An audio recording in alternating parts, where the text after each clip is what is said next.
Hey, this is Brian Goulet, the Goulet Pen Company and Ink Nouveau. This is a follow-up video to Leuchtturm 1917. I was going to include this writing portion in with everything else, showing all the notebooks and everything, but the video got so long that I wasn't able to upload it on YouTube. So I had decided to split it into two separate videos. So that way, if you already know about the notebooks and you just want to see how the paper performs, this is the video for you. So if you want to know all the details in the paper and all that stuff, or all the details and sizes and things like that, I got another video for that. But this one is just going to be on the paper. I've got 4 different notebooks here that I want to compare the paper. I have a A5, the large hardbound Leuchtturm, and that has the 80-gram paper in it. I also have the large, the master. Sorry, I shouldn't say large. This one is the large. This one is the master. That's a little confusing, even for me. The master has 100-gram paper. So it's 2 different types of paper in here. So I'll compare those two. And then also as a outside comparison, I have a Moleskine notebook and a Rhodia Webnotebook. So it should give you a pretty good idea of where these Leuchtturms fall, because I think these are probably the most comparable two out there, at least in my world. There may be some other brands out there like Piccadilly, Black and Red, things like that that you may want to compare it to. But as far as what I'm familiar with and I can show you right now, that's what it is. So anyway, I had a bunch of different types of pens that I wanted to try out. So I will kind of show you what I have going on. I basically wrote with several different types of pens. So I have a Pilot Firmo Vanishing Point, which is the vanishing point nib is out there quite a bit. It's an 18-karat nib, and I have the medium filled with Pilot Iroshizuku Kujaku.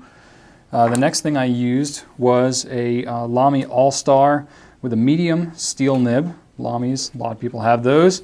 And I used Jeroboam 1670 Rouge Hematite. I just had that inked up from my Blue Ocean video I did not long ago. I also have Liberty's Elysium inked up in a medium Lamy 2000. Sorry, I have all these mediums. That's just kind of what I like. I also have a Pilot G2 gel rollerball, which some of you may think is sacrilege, but I have to kind of test it out. These notebooks are kind of made more for the ballpoint rollerball world, so I got to kind of cover that base there. The next thing I did, I wanted to see what it could do, so I pulled out a good old-fashioned Sharpie with a fine point here. And then while I had Sharpie going, I used a Sharpie pen, a thin Sharpie pen. Then I grabbed a Monteverde Invincia with a 1.1 millimeter stub with Noodler's Black. And last but not least, I really wanted to get nasty, so I got a Noodler's Ahab Flex pen with Noodler's Green Cactus Eel lubricated ink. So Flex pen writes wet anyway, and I used a super wet ink to really see what I could do to torture this paper. So I used the same thing on all the different types of paper. This is the 80-gram Leuchtturm here, so it held up pretty well. I did get some feathering, some like little hairy type, offshoots from the Kujaku, which the Iroshizukus are kind of a lubricated ink anyway. They don't advertise it specifically as a lubricated ink, but you can tell when you're writing with it, it feels pretty lubricated. And so I did get a little bit of feathering there. Not a lot of spread. It stayed pretty true to the line, but I got some little offshoots. I got a couple on the Rouge Hematite. Not really though. Liberty's Elysium held up well. Looks a little darker maybe on this paper than on some others, than it does on white paper, but I think that's just really the off-white color. The G2 did well. Sharpie actually did okay. Spread a little bit, but didn't get crazy, no feathering or anything like that. Of course, it's like a solvent type marker, so it's a little bit different than a fountain pen. The Sharpie pen, same kind of thing, did pretty well. Noodler's Black actually did really well, and this 1.1 millimeter stub is actually quite wet. So, I'm not going to say it surprised me, because that's the reason I did it, is because Noodler's Black is kind of like one of the catch-all, like Noodler's Black or Heart of Darkness is kind of like one of the catch-all, if you have paper that you think might feather and bleed, use those inks kind of thing. And then Green Cactus, I got a hairy monster going on here. You can see how many offshoots I got from that. And that was completely expected, and that's why I chose it. Then when you flip over to the back here, You can see there's definitely some what you call ghosting or show through, where you can see the writing on the other side. That's not anything unusual. I really kind of expected that with most of these inks. The Sharpie marker, the fatter Sharpie marker, did bleed through on the back. Not as bad as I thought though, honestly. And then the green cactus eel and that flex pen bled through on the back. But otherwise, no bleed through at all on the 80 gram paper. So that was kind of a pleasant surprise. As a comparison, I have the Moleskine here that I did the exact same writing test. You can see here the difference between the two papers. The Moleskine paper is just a little bit yellower than the Leuchtturm. So I don't know if that really matters too much to you, but the Leuchtturm is actually more of like a cream, like off-white. This one has almost kind of a tan shade to it. It's very subtle, but you can tell the difference. I got a lot of the same kind of things going on with the Moleskine as I had with the Leuchtturm. Feathering with the Kujaku. I got some feathering with the 1670. I did get feathering, noticeable feathering with Liberty's Elysium in the Lamy 2000 on the Moleskine. G2 was fine. The Sharpie was fine. The Sharpie pen was fine. Noodler's Black did pretty well. I got like a couple little offshoots there of feathering, just barely noticeable, but it's there. And then the green cactus seal, of course, looks terrible, as I knew it would. And then going through onto the back, I got some bleed through with the Kujaku. I got a little bit with Liberty's Elysium. The Sharpie got a lot, as to be expected. And then the green cactus eel looks like I wrote on this side of the page with it, practically. So all in all, I would say that the paper performance of Leuchtturm, some of the symptoms that you can see with inks such as being lubricated and things like that causing trouble, solvent-based things, those can be troublesome, like a fat Sharpie marker, are similar. The characteristics are similar between the two. It's just less of a problem on the Leuchtturm than it is on the Moleskine. And Moleskines are usually more expensive. I think a notebook like this pushes $20, maybe even more. I think I paid $18 for it a couple of years ago. I'm not sure what it goes for now, but this notebook from Leuchtturm is $14. So the fact that it has, and what I would consider to be better paper in it for less price, that's kind of the cool thing about it. Then going to Rhodia. The Rhodia's got 90 gram Clairefontaine paper in it, and it's a significant price jump. It's like the mid $20 price range. It's this kind of the most expensive of the bunch, but you get what you pay for. The paper performance is just frankly pretty awesome. You can really see the difference though in the color, how yellow, the Rhodia paper is compared to the Leuchtturm. So that's something to take into consideration. But okay, let's see. There we go. So with the Kujaku, I didn't get any feathering at all. Rouge Hematite, no feathering at all.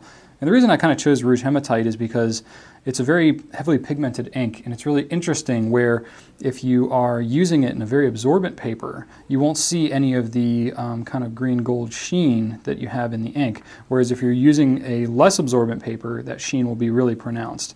You can't really see it much in the video. But it is the sheen is more pronounced on the Rhodia paper than it is on any of the other papers. Liberty's Elysium looks great. The G2 looks fine. The Sharpie did fine. The Sharpie pen did fine. Noodler's Black looks good.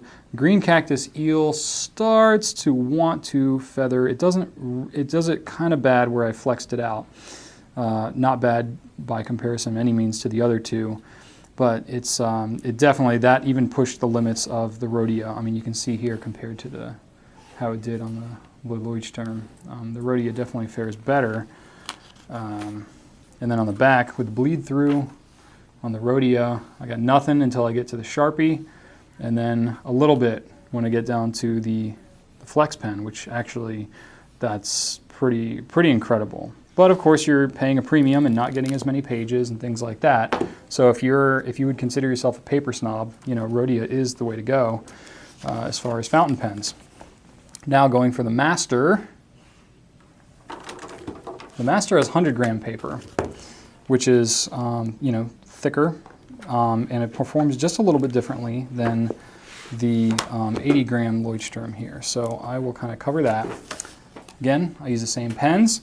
I have the Kujaku, which fared really well. I didn't get any feathering with that ink on the 100 gram paper. You know, you note I got a little bit over here on the 80 gram. Not really bad, but it is kind of noticeable. You know, it's kind of a dark ink, and when it gets these little offshoots, you can see it. None of that on the 100 gram. And it's interesting too, if you compare the two, because it is more ink resistant, it actually looks darker. Same ink, same pen, it looks a little bit darker on this paper because it's pulling the ink a little bit more. It's not absorbing it into the paper. So it's kind of neat. Rouge Hematite looks great, no feathering at all. Liberty's Elysium fared very well as well. The Pilot G2 did just fine. The Sharpie did just fine. Sharpie pen did fine. Noodler's Black looks good. And the Green Cactus Eel definitely has a little bit of feathering going on. Just more of a spreading kind of feathering. It doesn't have all these offshoots going all over the place. So it looks kind of different. Still, you know, I wouldn't recommend using this combination on here, but it doesn't look too bad. And then on the back, I actually got a little bit of bleed through on the Kujaku, which was interesting because I didn't get that on the 80 gram. So I don't know if it's just a particular property with that ink or something, or maybe just the pressure that I wrote or something was a little bit different there. But everything looks good. I've got a little tiny bit, it looks like, with Liberty's Elysium. Sharpie pen marker, sorry, the Sharpie marker, you know, shows through, and then the Green Cactus Eel shows through pretty bad too. But all the rest of them were fine. So, you know, that kind of just should give you an idea. Obviously, it's going to need a little bit of experimentation. If you're used to Rhodia and Clairefontaine with fountain pens, it's easy to be spoiled and think that you can just lay any ink down on any paper and be on your merry way. But I think most of us kind of live in the real world, and if you have to deal with copy paper at work, inkjet paper, you know, things like that, you're used to having to kind of pick combinations of things that work well anyway. Well, I think that, you know, the Leuchtturm, you're going to need to kind of find your combinations, but you've got a little more leeway, where if you've been using something like a Moleskine or a copy paper, you know, cheap notebook paper, you'll probably have a little more flexibility with this than you will with those other things. But, you know, for the price range, you know, especially like for this master, you're looking around $28 for this huge notebook with lots of pages.